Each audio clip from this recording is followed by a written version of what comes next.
we do any other time. All right, let's just roll and see what happens. Ladies and gentlemen, Joe to be on the line for a quick turnaround this week. Friends, his name is Mike Reyes from Cinemablend.com. He is a real-life movie critic from a real-life place called New Jersey. Mike, how are we?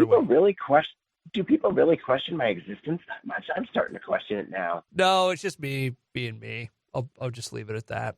Okay, that's fine. I mean, I like to make sure that I like to address the public's concerns about whether I'm some sort of artificial intelligence or, I don't know, 6 raccoons in a trench coat. But anyway. Arubits? Yeah. Anyways, let's get down to it. Mike Reyes from Cinemablend.com joins me every week to talk about movies.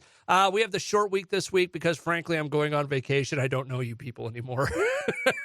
So yeah, no, that's later this week, and then are we doing a show next week, or is this supposed to cover next week too? No, well, we should be able to do next week for the end of the year. So if you want to do, the obligatory, this was the best movie of the year thing, right? We can do that. But this week we've got a couple movies we're going to cover real quick. One of which came out this weekend. And then the other one I don't know of, but anyways, we'll get to that. Let's start with the Rebel Moon movie. Yes, Rebel Moon, Part 1, Child of Fire, theatrical cut. You don't sound that impressed here. Oh, did my reading of the title and did my embellishing of the title give it away? I'm sorry. I'm really trying to hide it here. This is painful because of the fact that I am a Zack Snyder fan, and I'm excited that he's cashing a blank check with Netflix. And that he gets to do all this neat stuff. And he started the Army of the Dead universe. And people constantly want Netflix to be able to finish his Justice League, which is something I'd still totally be behind. And now he's got Rebel Moon Part 1 coming to, it's in limited theatrical release right now. Like if you've got an indie chain, you'll probably be able to find it there. Or if you're buying one of Netflix's theaters in New York and LA, like the Paris Theater, or I think they have the American Cinema, the Egyptian in Hollywood, I think. I know they have a theater in Hollywood, but so what happened here? Oh man. So Rebel Moon started out as a pitch that Zack Snyder had for a Star Wars spinoff he wanted to do. He didn't want to do anything with the existing characters. He wanted to go harder with it, like sort of an R rating, and he wanted to do something different and also tie into the Seven Samurai sort of influences that the series has always had. And he was really influenced by Seven Samurai with this film. He was rejected. And then when his Netflix partnership came up, he was inspired to pitch them on the idea, and they bit. So the big problem that I have with this, and it's something similar to what I mentioned with, when I saw Napoleon, is the fact that you've got a movie that the director is telling us, okay, there's a longer cut, there's an R-rated cut that's coming out. But I think it was in an interview with Vanity Fair. He's like, we have a PG-13 cut, so, everybody can watch it. Everybody can see if they want to be a part of the Rebel Moon universe, so to speak. This movie feels like a TV edit because of that. It feels like a network edit where, in Zack Snyder movies that if someone's getting beat to hell, there's a chance that there's going to be like slow motion and blood flying through the air, and like it gets pretty intense. That sort of scene happens it doesn't take too long for that sort of scene to happen in this movie, but in the PG-13 version, no blood, you don't really see the aftermath, and it's like you've already put it out there that you want this movie to be rated R and that the extended cut is going to be rated R and have so much more story to it. Why didn't you just release that, considering Netflix didn't make the same sort of deal they did with Knives Out, where they talked to the major chains and were like, look, we'll tweak the window, but we want to put this movie in theaters. So that way, we could do something. Apparently, it's not to make money, because even when Knives Out was out, I think it was the CEO, Ted Sarandos, was like, we're not in the business of making theatrical money. And I forget the reason why they even said they put Glass Onion out in theaters. But if you're really not that concerned with theatrical release, then why are you putting out a PG-13 cut besides so everyone can watch it? And as a result, this feels like you can see the holes that are missing. You can see where the R-ratedness is going. And it almost feels like a waste of time. It's like, okay, I want to see what this whole movie's supposed to be. Not only does it feel incomplete because it's a PG-13 cut of an R-rated movie, it feels incomplete because it's part 1 of a potential trilogy, and it does not stand on its own 2 feet. And I have all these criticisms, and it's very derivative and just not very exciting here.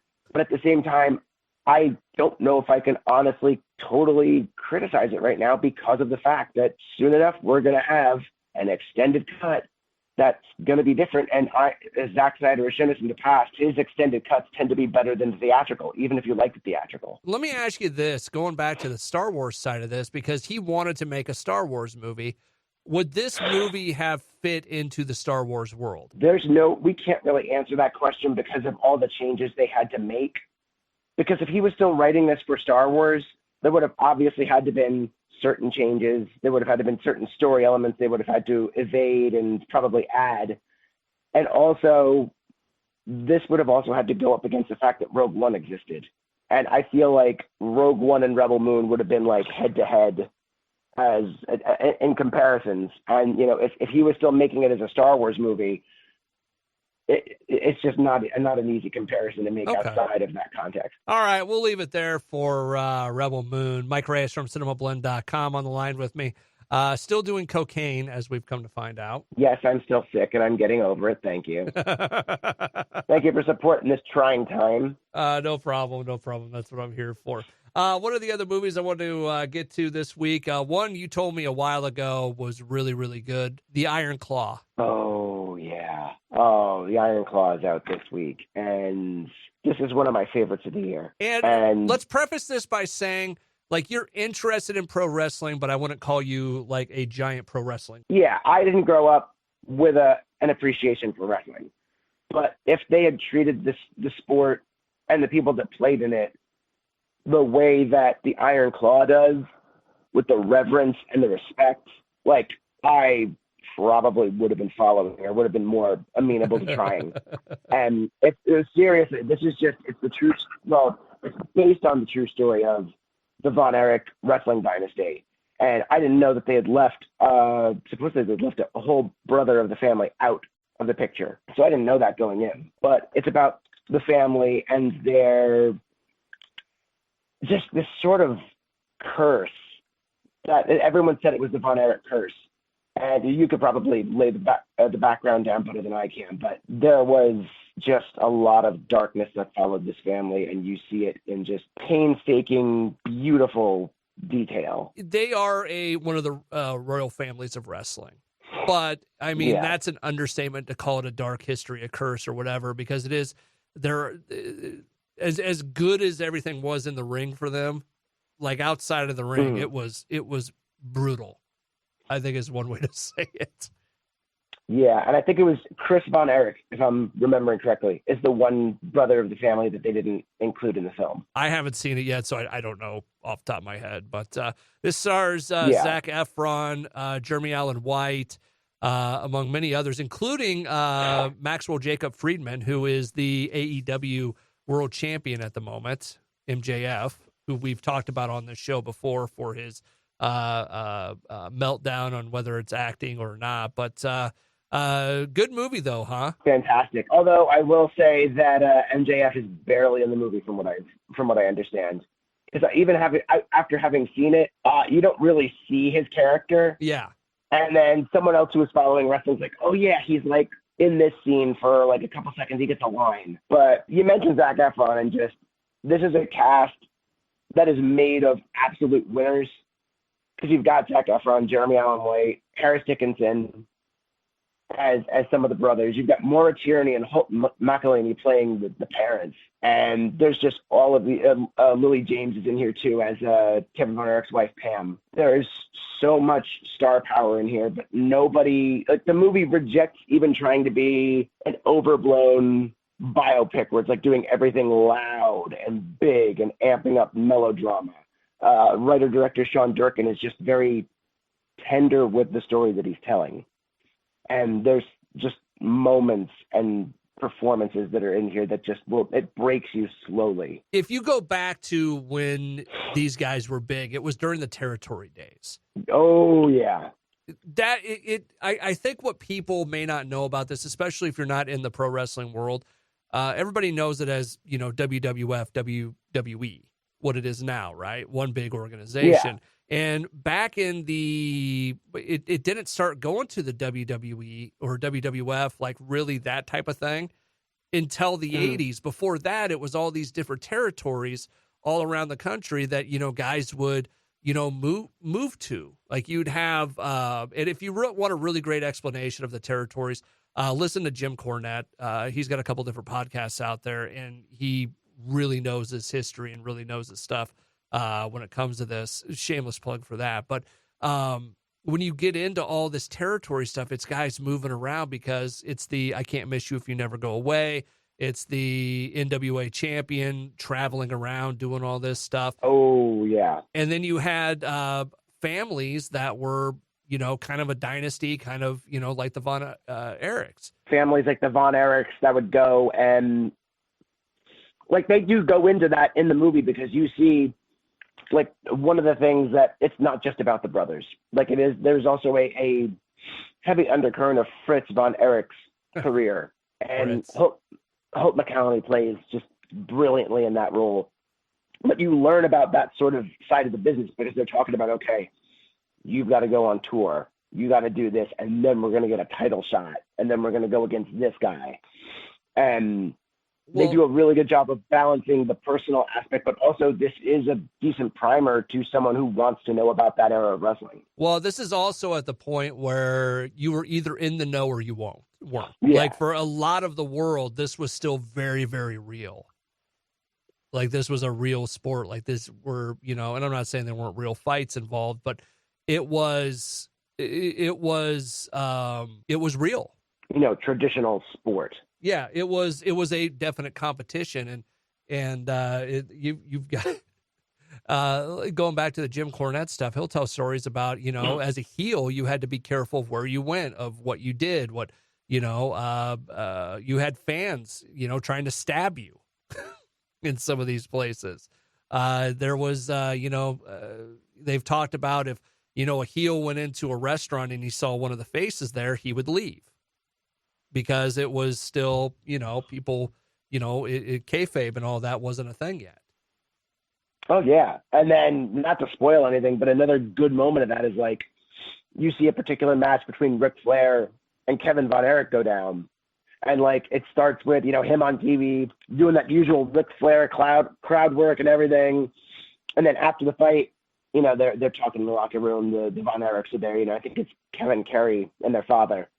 And then Ric Flair comes in, and he's like, oh, man. He's like he's friendly with them, and he's like raving about how the fight was and everything. And then he's like, you want to come out for a drink or something? They're like, nah. And he's like, oh, okay, let's change your mind. No, it was a very, very different world. So one of the cool things I did see on this was an interview with Chavo Guerrero, who worked on this, and he's a longtime wrestler for WWE. He's been a part of AEW. I want to say maybe it was in WCW as well. But anyways, he was kind of one of the trainers on this. And he said Efron and Jeremy Allen White could go.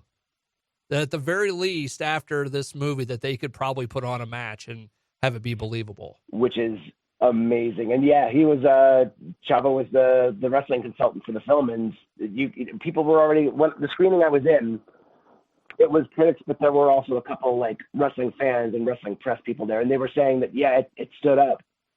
And again, just Efron is in the middle of this wonderful cast. The dude holds his own so damn well. Like I know a lot of people like to say, oh, it's a transformative performance. And yeah, to a certain extent, this is a transformative performance because we've never really seen him that built. And even like his own jawline, like just, you see Zac Efron in the eyes, but like the rest of his face he kind of looks like a gladiator, a barbarian, like this big beefcake of a guy. Beefcake. Yeah, it's Zac Efron, but he is a bit beefcake, but he is a bit unrecognizable in a sense. And he just throws his energy into it. And again, there's no false note played by anyone in this.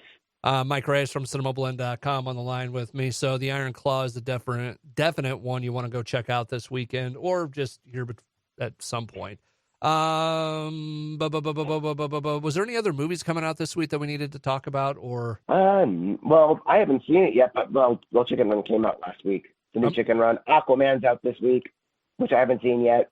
Going back to Aquaman real quick, do we think this is going to be any good? I honestly have no clue. I will say. I mean, we'll say. Because it's kind of in a weird spot with them going in a new direction with DC movies. Going in a new direction with DC movies. It's been delayed out the wazoo. There's apparently been so many changes and like reshoots to it. The Amber Heard stuff. We've gone from Ben Affleck's Ben Affleck's Batman to Michael Keaton's Batman to it might have been Keaton's Batman to Affleck's Batman, if there even is still a Batman in this movie. I don't want to sound bad because Momoa is kind of a big thing here in Iowa, but I can't. Momoa is awesome. No, he is in general, but I mean, I don't know what it is about this movie, but I cannot. I don't care that it's coming out. I don't have any interest to go see it. I don't feel like there's much buzz about it. Even with people that are like, hardcore, like comic book movie people, like I just don't feel like anybody like it's kind of an afterthought now is what it kind of feels like. Yeah. I mean, again, the stakes are kind of low because of the fact that we don't know we know where the DCU is going in title, but not in story. Yeah. And that's another thing that's kind of push and pull. Like we're continually seeing updates from the new Superman and hearing about stuff that's either confirmed or denied for the new Gunn run. But then you've still got this movie that's coming out, and it's like, okay, everybody, we need to know what to expect. And I just don't think anybody knows what to expect or what to even take from it. So. All right, Mike Reyes from Cinemablend.com joins me every week to talk about movies. Over on the side of news, while we're recording, news about Jonathan Majors has come out. Yeah, so his ongoing trial in New York has reached a verdict, and Jonathan Majors is found guilty of one count of third-degree assault, one count of second-degree harassment, but acquitted of two other counts of assault and aggravated harassment. This came after 5 hours of deliberations over 3 days, according to ABC News. And yeah, this is stemming from the allegations this past March from his then girlfriend, Grace Jabari. Now, with what he was found guilty of, what does that mean from here on out? You mean in terms of Marvel, or well, I mean, is this jail time for him? Do we know yet? That I don't think we know yet. Okay. I don't know personally. I'm not a legal expert, but it looks like that sentencing would be the next would maybe either sentencing or an appeal would be the next step. Okay. Boy, you talk about a guy that the year started out pretty good for him and has gone south really fast. Yeah. I'm seeing it here. The actor is, according, again, same ABC News report, the actor is scheduled to be sentenced for the two guilty counts on February 6th. He faces up to a year in prison on the two misdemeanor counts, though that sentence is unlikely for a first-time offender. The judge also renewed an order of protection that prevents Majors from any contact with Jabari. Oh, boy. Yeah. I would say that's Marvel is done. Like, they've already been looking to move away from Kang anyway. So if there was I don't see, I see very little chance of them continuing with that. I guess the question is, in this case, how do they pivot from here? You know what I'm saying? True. And I guess the good thing is that because of the state that the Marvel Universe is in right now, there's a lot of room, but there's just, I see very little, if not just a complete closing him off from the role. And then that also probably means that the film that he was supposed to be in another universe, he would have been campaigning with Magazine Dreams for Searchlight Pictures for an Oscar this year. Who knows if that film will ever be released? But obviously, this all circles back to the fact that we're dealing with a case here that there has been some very serious accusations of personal harm and coercion and harassment. And now all we can really hope for is for the justice system to continue processing and for all involved to either make amends or find a way forward. Let me ask you this. Marvel doesn't have to pay him, right? Like for movies that he was supposed to do? That would depend on however his contract was structured. I mean, there's probably something in the contract that says, hey, if you get into trouble, we cut ties. There has to be that in there, right? One would think, but then again, for all we know, there was an agreement that was made. And then again, this is just me speculating. Yes, speculation here. Theoretically, they could have made a deal with him where he was already committed to several movies and was already paid for those movies. So now it would just be a case of Marvel probably has some sort of clause in the contract that could cut that tie. And again, as to your point, it could probably be something like, look, if there's any sort of misconduct, they could probably do anything from specify if there's just allegations to if there is a conviction or if there's some sort of legal trouble, you're done. I mean, this is Disney, so I imagine the image thing has to be in there somewhere. Not just Disney. This is Marvel. Like, this is one of Disney's golden gooses. Yeah. I agree. I think it's already probably in the contract, in the works, and all that has to happen is a legal execution of that option. Again, pure speculation on my part and your part, but I mean, you just have to think, you know? Yeah, this is way too serious versus, whatever other problems or controversies we've seen with other Marvel actors. I wonder what they do, because they're always so tight on timeline and what's setting up what and so on and so forth. God, you got to wonder what they're going to do. Actually, you know what? Here's the thing. You know what's going to happen? We're going to get something, whatever they pivot to, right? Mm-hmm. 10 years down the line, we're going to get the release of the stories that were supposed to happen, what the actual plan was. I wouldn't be surprised. Like, new records show what Jonathan Majors' role in the MCU would have been, or, something like that, Yeah, just, again, let's hope that the process is swift and just, and I hope that Grace Jabari is doing well after all of this. Yeah. That had to have been just, of course it had to have been traumatizing just to relive all of this in the court, no matter what the purpose was, because it was obviously to hold him accountable for his perceived and alleged actions. But still, that's just, who wants to live with that again? Yeah. All right, Mike Reyes from Cinemablend.com. I want to wrap up with one final thing. What are your 3 holiday movies that you must watch before the Christmas season, or Hanukkah, or whichever denomination you happen to be? White Christmas, Muppet Christmas Carol. I'm trying to think of a third good one. And not just Mickey's Christmas Carol, because that's a special, but I've also mentioned the Christmas Carol variant. You know what? My son and I watched Mickey's A Christmas Carol this weekend. Still holds up. It's awesome. Always. Okay. Small rant, but first of all, Jingle All the Way is one that I love to throw in every year. But that out of the way, Mickey's Christmas Carol is one of the best Christmas carols because it has everything you need for that story to work. All of the components. In all 26 minutes. Exactly. Exactly. I don't mind the long, Muppet Christmas Carol is like an hour and a half. Still beautiful. Still does it right. And there's so many good decisions I could talk about in there. Like the fact that when you get to the Ghost of Christmas Future, Rizzo and Gonzo excuse themselves. They're like, whoa, this is too scary for us. We're leaving. Yeah. So not only is that a good preface for parents to like prepare their kids and to watch after them, but also that last sequence is allowed to play perfectly because you don't have the narrators that are comedic. Like it does not that they were undercutting anything before that, but it's just, if there's any time that they do not need to be there, it's that. Mickey's just... Yeah, that one's really good. You know what movie has slowly kind of crept into, it must be watched during the holiday season for me? What? The Grinch, the newest one. The newest one. See, I was about to say the Jim Carrey Grinch is another one I need to watch. Listen, the Jim Carrey Grinch isn't bad, and I don't mind. The new one is quite good, too. The new one is really underrated. Yeah, and I think it's just people sort of, ever since Cat in the Hat came out, I think it's still been a very uphill battle for any other Seuss, even animated, to really make traction. I mean, you had the Lorax and Horton Hears a Who, and those, I guess, did okay, but it wasn't like The Grinch, which The Grinch did. The Grinch crushed at the box office, if I remember correctly, like the Jim Carrey one. I don't remember. I'd have to go back and look. I would like to go back and look. The Jim Carrey Grinch, I can tell you this about it. I was in the Walmart in Pella, Iowa, and I had not seen the movie yet, and it was back when they would put, like one of the movies on the TVs, Oh, yeah. And they had that one on, and I'm standing there watching it, and it's the part where he wrecks the little tiny car, and it blows up. Oh, yeah.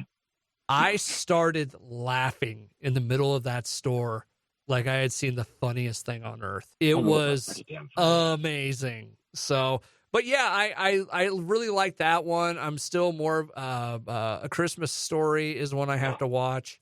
Yes, Christmas Story is definitely one.